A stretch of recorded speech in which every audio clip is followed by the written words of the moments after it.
The U.S. Senate spent the day negotiating the Republican Party's domestic policy bill, which will affect nearly every part of American life. The centerpiece would extend the tax cuts passed in 2017. And as you see here, those tax cuts represent most of the price tag. To help pay for those cuts and spending on immigration and defense, the bill would make deep reductions in federal programs. The largest one, Medicaid, the joint federal-state program that provides health insurance for 70 million low-income Americans. The proposed Medicaid cuts fall into two main categories.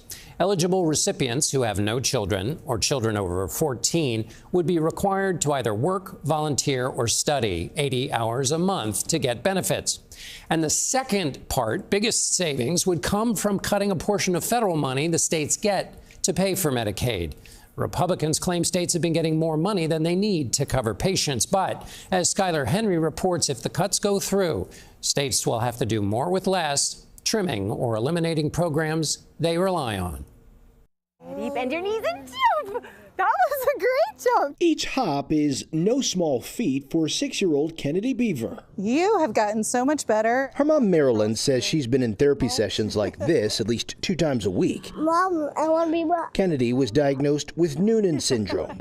It's a genetic condition that stunts development. For her, it's short stature, poor growth, low muscle tone. With that, we became eligible for something called the CAP-C waiver through Medicaid. North Carolina's CAP-C program pays for most of the treatments and medications for children through age 20 who have significant medical needs. You don't want to fill her tummy too fast. If they didn't have CAP-C, the Beavers say they would be paying more than $4,000 a month, even with help from their private insurance. This is our medication that without the Medicaid coverage would be $3,200 a month because our primary insurance has denied us. With Republicans in Congress proposing major cuts to Medicaid funding and the so-called One Big Beautiful Bill Act, states including North Carolina could see more than 600,000 people lose their coverage. The cuts being proposed at the federal level at some point affect the entire program.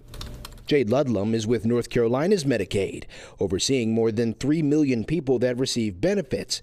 State officials told us if federal funding falls short, the CAP-C program could be on the chopping block. When you take $700 billion out of Medicaid nationally, there's no way to really do that without people losing coverage. If you had an opportunity to speak with the lawmakers, what would you tell them?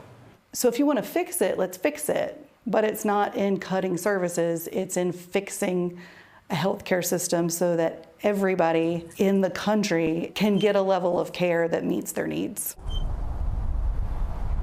The Beavers fear that if the proposals on Capitol Hill were to become law, then they may have to go back to rationing Kennedy's treatments altogether.